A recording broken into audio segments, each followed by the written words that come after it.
আমাদের সমাজে যদি বর্তমানে একটা ক্ষমা প্রত্যেকটা পরিবারে নিশ্চিত করা যেত, অসংখ্য তালাক হতো না। ঠিক কিনা জোরে কথা বল?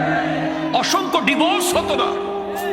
আমাদের ব্রাহ্মণবাড়িয়া বিশ্ব রোডে যদি প্রত্যেকটা ড্রাইভারের জীবনে একটা যোগ্যতা থাকতো, ক্ষমা,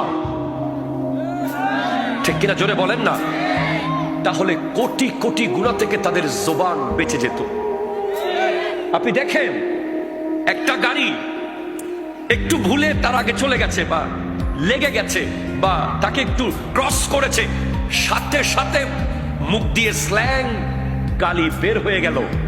তার মানে মনে রাখতে হবে, কেউ যখন একটা গালি দেয় তখন কবরে একটা সাপ তৈরি হয়। এটা মাথায় রাখতে হবে। আজকের সমাজে গালি জিনিসটা এলো কেন?